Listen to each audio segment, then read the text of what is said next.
What's up, guys? Zerath here, back for another VOD review. Today, doing another game from the America's Demacia Cup, but not a Wajan Iverson VOD review. Today, we're going to VOD review Setsuko because honestly, before that, I saw that Wajan Iverson won the tournament. If Wajan hadn't won the tournament, I probably would have done this VOD first because I watched this VOD live. It was an absolutely insane game. One of the most insane salvages of a very, very rough spot, a game where I think the majority of people saw this spot and thought Setsuko must be going 8th from this spot. I don't know how he could possibly salvage this. And then you'll see. But I mean, only Setsuko could play this game in the way that he did. So I thought, okay, we must VOD review this.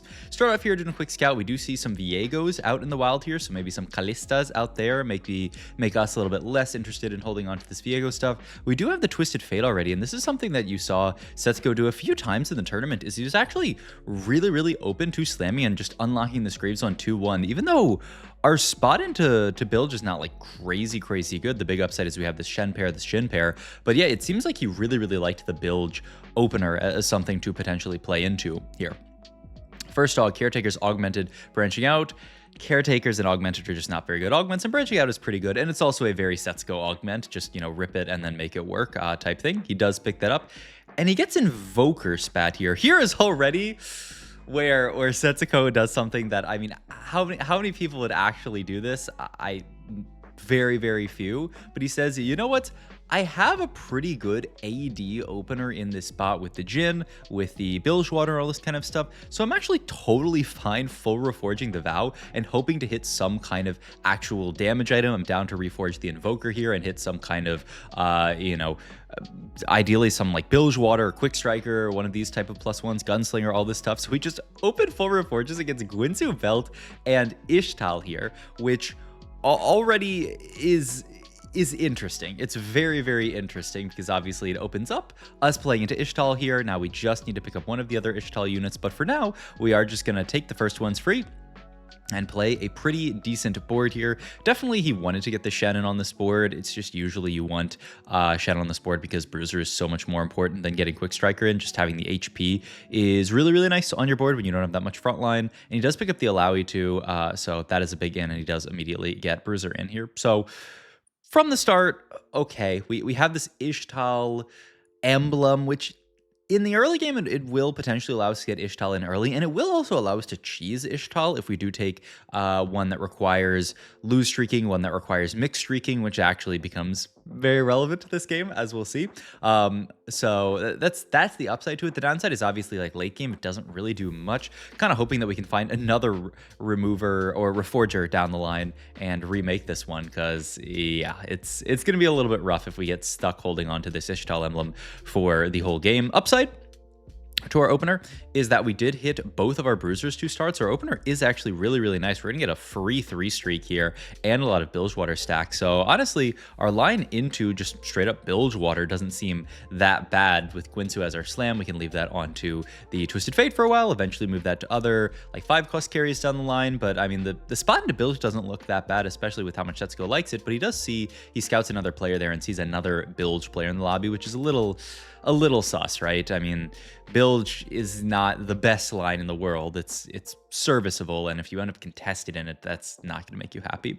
Imagine we just want to go for some kind of slam here. I wouldn't even mind, yeah, just grabbing this Giant Spell here and slamming a Warmugs here. We are in Gwen Galaxy, so we're about to get another item and a snip here, so I mean, something like a Sunfire, we'd definitely be open to slamming here, but I think this is just going to be a Warmug slam, throw the bow onto the Twisted Fate, and just chill on this board for a little while longer here. Still don't have our Ishtal yet, which is a little bit sad. You know, if we do want to play for some kind of crazy Giga Ishtal cash out, we won't be able to reach there very likely this game. I guess the other upside to having Ishtal, the more that I think about it, is you can play 5 Ishtal, which is, it's something. It's a little bit of HP across the course of the game. It's not amazing, not really anything worth writing home about, but it's something. We do finally find Melio here, and so this is going to be our first chance to actually check Ishtal here, and he is going to check here. And here's where the game starts to get interesting, is we are offered this alternate winning and losing 4-player combats for 200 quests. This is a lot. This is a lot of a lot of resources, a lot of sun charts that you get here. Also hilarious that we're even offered Nico without having a Nico onto our board, so we basically cannot take the first one here.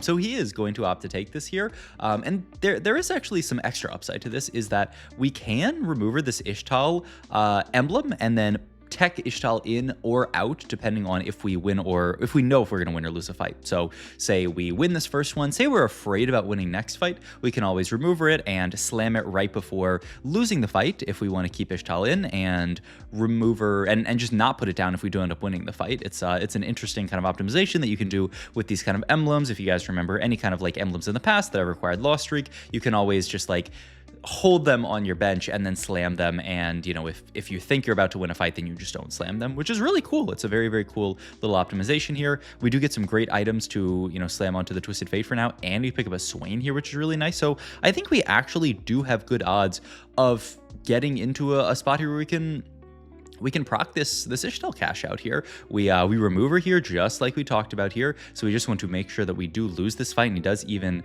trap his Alawi here, is going to hold on to this, but I think he's feeling good. I mean, it's actually like kind of sus here if we're going to lose this, but it ends up being not fine, which is where it's things start to get a little bit sus. I mean, the way for us to truly have lost this, I mean, we could have removed TF. The problem is we actually really value these removers a ton. I mean, you could have just dropped out of Alawi, but then, you're losing out on Bilgewater. But that's probably the easiest thing to do, is just dip out of Alawi here, just so that you don't, end up in this world where you have an Alawi 2 that's doing a lot of work here. But it's not the end of the world that we win this fight. We just need to lose a fight at some point, right? Because this just delays us by an extra round. We won this fight. It would have been great to take a 1-unit loss here, but it's not actually the end of the world. Second augment here, Epoch, Mess Hall, Unsealed from Steel. The problem is Gwinsu Mess Hall is a great, combination, and, playing this into something like Yunara would be great. The problem is we can't really play for Yunara from here. So Setsu's just going to go for the Epoch here. Once the early resources, I think the idea behind this, which, if you think about it, makes a lot of sense, is we're very likely to, lose this next fight, especially if we don't spend any of the Epoch right here. We can actually just kind of bing chill here.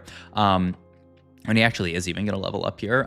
But we do actually really need to spike the round after this on 3-3. We need to win 3-3 if we do lose this fight, which we are very likely to lose, like we said.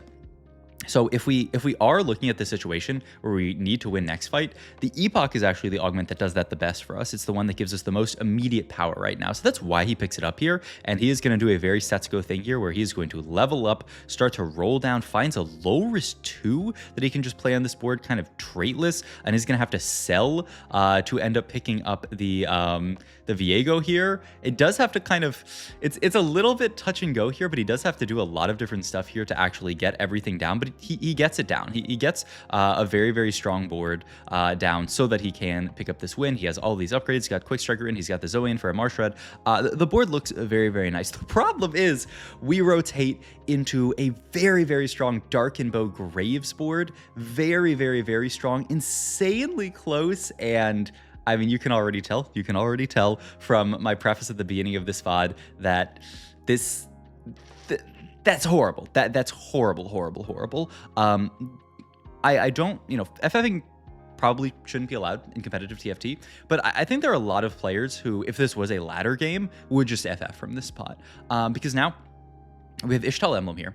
We have no real hope of cashing out here. We've spent all of our gold, by the way, to actually get to this point. And so Setsuko is going to do the very reasonable thing where he's going to salam some items, but we're really not interested at all in actually playing into this Ishtal.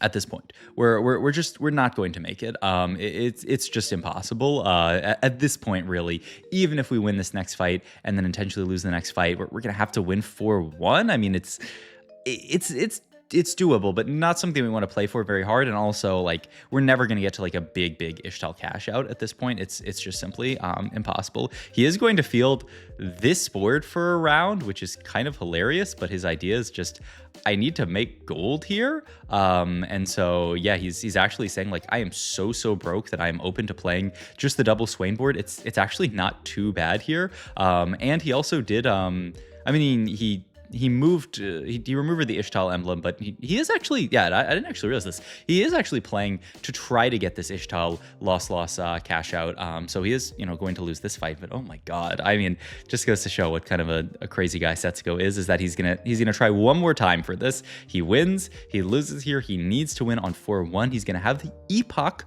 golden rolls to play with. The problem is he doesn't have much past that here. I don't know if he's really even gonna have enough gold to push 8 here, which you'd want to push 8, right, and use your free Epoch rolls on 8. But yeah, he's just gonna have to use these on 7 here. Not very, very exciting from the perspective of us actually cashing out here. But okay, we'll play this board for a round here. Is going to unmake everything and make the death cap into TG Shojin here. Oh my god, he has to get everything slammed so quickly. Void Staff, Shojin gets made. He gets the tank item there. He gets TG slammed over there. He has the Ishtal emblem that he makes, that he slams at the last second here. And my god, he slammed everything here. This fight was insanely close. Oh my god, I forgot about this piece of it. He gets denied a third time. He does not actually get his cash out here. He has not farmed a single Ishtal Sun Shard this game yet at this point. It's 4-2. His Augment has done literally nothing. He is given an Ishtal +1 that has farmed 0 Sun Shards the entire game. He's 61 HP. He's broke because he's rolled on 7. The spot looks...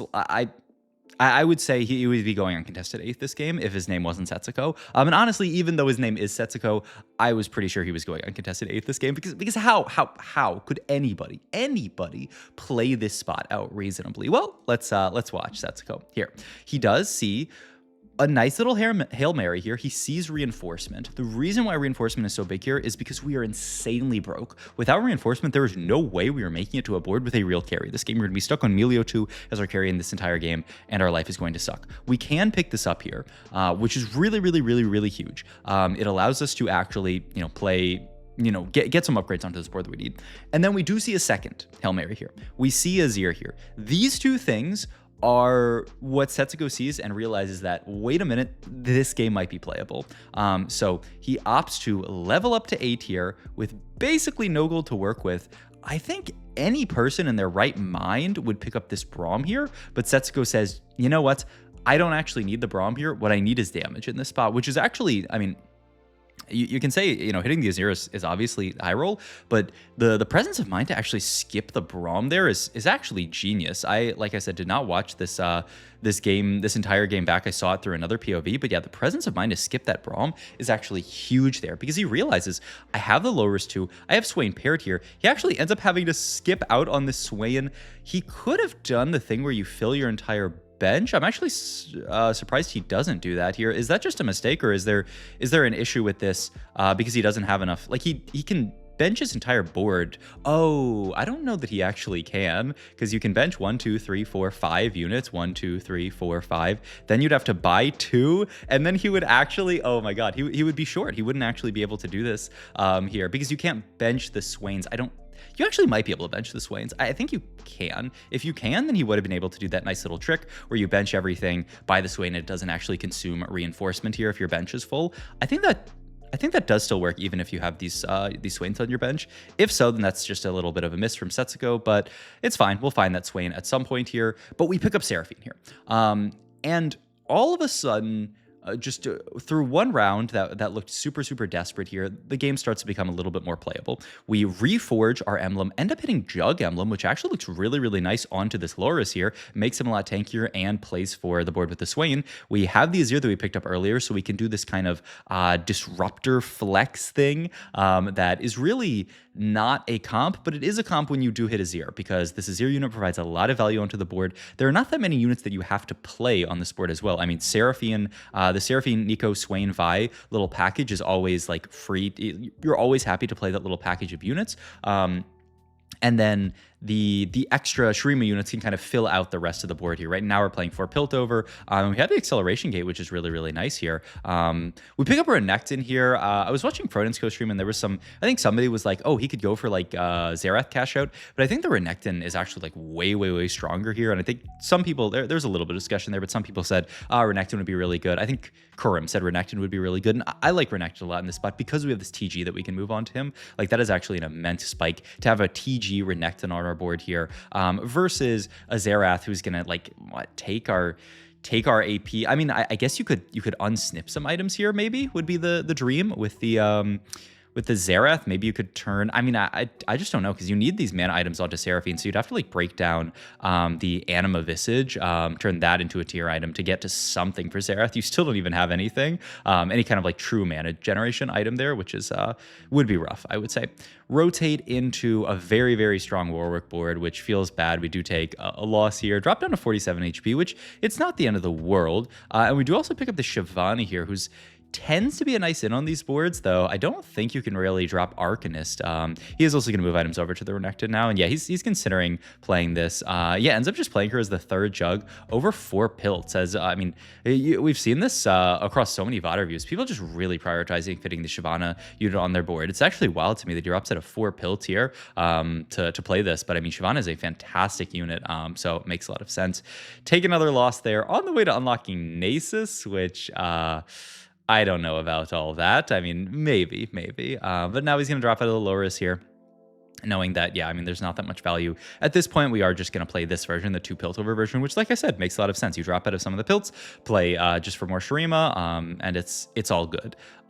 We must roll here to try to find at least some upgrade. The Swain 2 is huge here. Probably roll until Renekton 2 here as well. Find Monkey King 2 here, but that's not going to do too much. We do pick up the Renekton here, which is huge, and we can finish off some more items here. Need to pick up some Swain items, right? He's going to make the red buff down there. Titan's Resolve is actually going to go, yeah, Jug, Titan's Resolve, Renekton. Ooh, this is really, really juicy, and is actually, oh my god, look at the APM making BT Sunfire. Wait, was it Sunfire there? It makes BT plus an extra item there. For the Renekton, our Renekton items look amazing here. We win this fight. Yeah, he did make Sunfire, so he is in this kind of sad spot where we're Sunfire red buff here, which he can unmake. Yeah, and he is going to do this and make Warmog's Vow here. But I mean, just a really nice transition turn there. And I mean, that is one of those turns like where Setsuko is one of very few players who I think would be able to pull off that turn there. With the unmaking everything with the Gwen snips there, I mean, it's just so nasty. And he ends up in an amazing spot. He ends up with really good items, because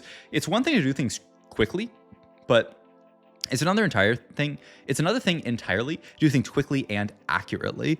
And look at this. We win a fight. We kill off, that was Dewa, I think. And we're all of a sudden looking at a game that's going to be a top 4, which seems crazy. It seems crazy looking at his spot on 4-1 after having that Ishtal streak broken for the 3rd time, to think that this game could be anything more than an 8th. Like, the fact that this game is even playable is crazy. We also, Weijin Iverson, man, this guy is just him. This guy hit a Kindred 2 on 8, by the way, so we have to fight this Kindred 2 on 8 here, but our Jugspat Renekton with the rest of this board is enough that we do actually win. Marcel P takes a loss here, and all of a sudden we're cruising. Our board is actually really strong. We've won every single fight this stage so far. We're actually just dominating people. Is the LW ever take here? I'll have to take the Gwinsus. It's also on a Lucian Senna here. I was wondering if you just take LW for their Nectin here, but I guess he just likes the Gwinsu better onto this guy, and is also he's yeah, very much considering just fitting Lucian Senna on this board over the Shiv here. Obviously don't need it for the Jug. It was 3rd Jug on this board always, but Lucian Senna, great unit. Oh, I was going to say, I'm pretty surprised he doesn't move items over to Lucian Senna, but you can't. We don't have a remover. All of these removers that we were bouncing all these items around have finally paid us back a little bit in this situation where, yeah, we just don't simply have enough here. The Warwick, I mean, Gunslinger Warwick, we talked about it last VOD, is so broken, but not broken enough to beat this insanely capped board that Setsuko has. I mean, it's just monstrous, and look at that. Top 4 locked in, on the way to level 9 here to cap out the board even higher here. He even sold off the Shiv, just saying, you know what, I'll find her again if I really do need to play her on this board. I don't need to like waste all my time looking for that. Is going to move the Swain over just towards the middle here. Wow, this is beautiful Swain positioning, just putting her right in front of all these tanks. The dream is to, 1, be able to CC this Bel'Veth, and 2, just to put a main tank in front of the Bel'Veth to stop the Bel'Veth from getting takedowns. Really nice stuff, though it's just not enough to beat P-God's board. But Marcel drops here. That is top 3 for Setsuko this game. Just him, Weijin Iverson, and Precedent here, and we'll see how high he can cap the board, because there are still a lot of other 5 costs to, you know, find. We have the Shyvana that we can level up and play. We can hit a lot of these 5 costs to start at this point, which we are just kind of sitting on. We can move items over to Lucian Senna, which will be a big upgrade as well, so we are going to roll down here. Interesting that he holds on to these Singes, actually, but do not end up like truly holding on to them. Roll down a bit here, find a lot of pairs. Possibly the fiddle actually over the shiv, just saying I kind of need more damage here. And then, throw a pretty solid TG onto the fiddle. Doesn't actually, I think, yeah, he didn't even have time to check the TG, but, good enough. It ends up in a really, really nice spot here, actually. So, yeah, rotate into Wei Jun's board again, which we do actually beat again, once again, just so crazy. We also are 3 out of 5 towards unlocking the Azir here. We just need to, or the Zerath here. We just need to lose this next fight, which is really scary. I wouldn't recommend trying to trying to lose this fight, but if you do lose it, there's something there. The hope, I guess, is that Wei Jun's board is the board that we've beaten 2 times in a row, but he does now have a Fiddlesticks 2 on the board. I think he actually always had he hit a Fiddle 2 relatively late into the game, but he does have a Fiddlesticks 2. The Renekton doing a lot of work here, but this fight does end up being a very close loss, which is 4 out of 5 on the way to Azir, or onto Zerath here. We do also pick up Azir 2, which is going to make it a lot easier to win, but we are rotating into Wei Jun again. It is a top 2 here, so we need to win this fight to get the Zerath unlock, and to also stay alive. Obviously, if we lose the fight, we will die. So winning would be a good thing. The upside is we have great TGs, red buff onto Lucian Senna, and a Bramble Steadfast Heart onto the Taric here, which is huge, and you can see the Taric just tanks infinitely. The Renekton doesn't tank full aggro here. The Swain ends up taking aggro and casting here, so we win this fight, and yes, we unlock the, I'm not going to say Azir a third time, we unlock the Zerath here, which is just monstrous on this board. This allows us to fit 3 Shurima on this board. When you're carrying 2 Shurima units, obviously that is huge here. It's also just a very solid unit on the board. He actually considers selling this here to move items over to Zerath here, and then says, actually, yeah, he sells Lucian Senna and then just slams it back there, saying actually having aura, items that can be spread by this Lucian Senna is really, really important. But really kind of scary positioning, actually. The Fiddlesticks CCs our entire backline, but with the 3 Shurima on this board, with just all the power that we have slowly built up across the entire game, upgrading the board, we are just too strong and we win the game. I mean, I have never seen a comeback like this. It's the perfect combination in TFT of a little bit of luck, a lot of skill. I mean, just an absolutely insane game from start to finish from Setsuko.